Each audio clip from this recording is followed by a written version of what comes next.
오늘의 주제는 이렇게 정해봤습니다. 함부로 퇴사하지 마세요. 지금 퇴사자가 무슨 소리 하나 싶으시죠? 제가 퇴사한 지 벌써 5년 차가 됐는데요. 퇴사하기 전에 이런 거 조금만 더 생각하면 좋았을 텐데 싶은 것들이 굉장히 많더라고요. 그래서 그런 내용을 오늘 한번 공유해보고자 카메라를 켰습니다. 오늘 영상을 끝까지 보시면 퇴사하기 전에 체크해야 될 내용들을 조금 더 많이 아실 수 있게 될 거예요. 네, 첫 번째, 퇴사를 해야 되는 이유를 꼭 한번 적어보시기 바라겠습니다. 아마 적다 보면 이유가 한두 가지가 아닐 거예요. 예를 들면 뭐 월급이 너무 적다, 뭐 사람 스트레스가 너무 심하다, 그 다음에 적성이 맞질 않는다, 더 이상 커리어 개발이 막혀 있다 등등이 있을 수 있겠습니다. 보통은 이런 이유들 때문에 퇴사를 생각을 하게 되고요. 이 중에서 다 해당되시는 분들이 있고 뭐 한두 가지만 해당되는 분들이 있을 수도 있을 것 같아요. 뭐 저 같은 경우는 돈을 더 벌고 싶다는 것과 여기서 조금 더 커리어를 개발하고 싶다는 욕구가 두 가지가 겹쳤었던 것 같아요. 그럼 퇴사를 하고 무엇을 하면서 먹고 살 것인가 이제 찾아보기 시작하셔야 됩니다. 뭐 어떤 분들은 부업을 하면서 병행하면서 이제 부업의 수입을 늘려서 퇴사를 하겠다는 분도 있으시고요. 그리고 이제 어떤 분들은 모아둔 돈으로 창업을 한다고 생각을 하실 수도 있고, 또 어떤 분들은 더 좋은 직장으로 이직을 하기 위해서 재취업을 노려볼 수도 있고요. 내가 자격증을 따서 전문적으로 일을 해보고 싶다, 이런 분도 있을 것 같습니다. 어쨌든 우리는 퇴사를 해도 무엇을 해서 먹고 살 것인가는 굉장히 중요합니다. 네, 그리고 이제 저 같은 경우는 사실 이직을 많이 해봤기 때문에 더 이상 이직은 고민의 대상이 아니었고요. 그리고 직장 생활을 하면서 부업을 하기에는 직장의 업무량이 좀 많았고 시간이 좀 부족했습니다.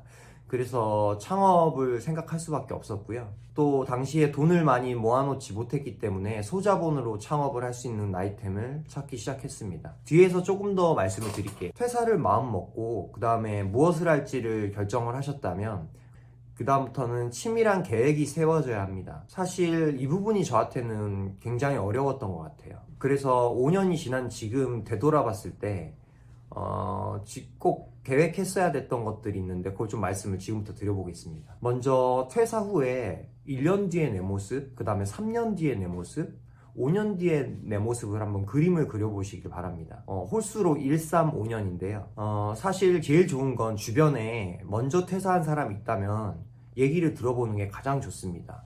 왜냐하면 예를 들어보면 퇴사를 하고 나서 바뀌는 삶의 패턴이 너무나 많습니다. 월급이 따박따박 들어오지 않기 때문에 고정 수입이 없어집니다. 이렇게 고정 수입이 없어지면 어떤 기분이 들까요? 출퇴근 시간이 없어지고 그 다음에 평일과 주말이 비슷해집니다. 그리고 봄, 여름, 가을, 겨울이 지날 때 그리고 연휴가 길면 어떻게 생각이 드는지 그리고 자기 관리는 어떻게 해야 되는지 등등 굉장히 많은 것들이 변하기 시작합니다. 그리고 무엇을 하든지 3년은 꼭 버텨보시기를 추천을 합니다. 1년은 보통 한 사이클이라고 하잖아요.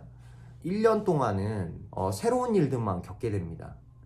그리고 이제 2년, 3년이 지나면 그 새로운 것들이 2년 뒤에도 똑같구나, 3년 뒤에도 똑같구나 해서 어느 정도 패턴이 몸에 익히게 됩니다.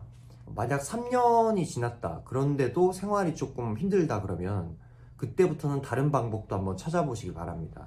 예를 들어 지금보다 더 잘할 수 있는 게 무엇이 있을까, 뭐 재취업을 고려해 볼 수도 있고 아니면 지금 하는 창업과 연관돼서 또 돈을 벌 수 있는 방법이 무엇이 있을까 등등 한번 다양한 방법으로 추가적인 수입 수단을 좀 찾아보시는 걸 추천드립니다. 그렇게 추천드리는 이유는 여러 가지를 공부하고 쳐다니다 보면 뜻하지 않은 곳에서 아이디어를 얻기도 합니다. 제가 이 말씀을 드린 이유는 제가 모두 경험을 해봤기 때문에 말씀을 드릴 수 있고요. 사실 저는 신발 세탁을 현재 5년째 운영하고 있는 가게 사장입니다. 뭐 처음에는 아무것도 모르고 시작을 해서 좀 우여곡절이 많았지만 1년 동안은 정말 시간이 순삭했다고 하죠. 그리고 2년, 3년이 지났을 때 이제 패턴이 보이기 시작해서 이제 월급이 좀 안정적이고 고정적이다라는 느낌이 들기 시작했고요. 이제 5년 차가 되니 어떻게 하면 조금 더 수입이나 사업을 더 확장해 볼까 이런 생각이 들기 시작했습니다.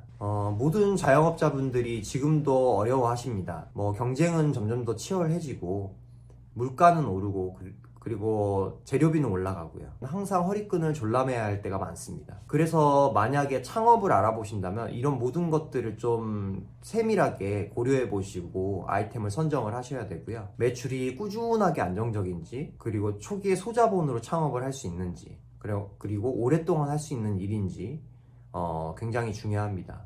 그렇게 꾸준하게 오랫동안 할 수 있는 직업을 선택을 해야 더 삶을 확장할 수 있는 여러 가지 가능성이 열린다고 보고 있습니다. 제가 하고 있는 가게에 대한 자세한 설명은 다른 영상에서도 많이 다루었기 때문에 이어지는 영상을 보셔도 좋고요.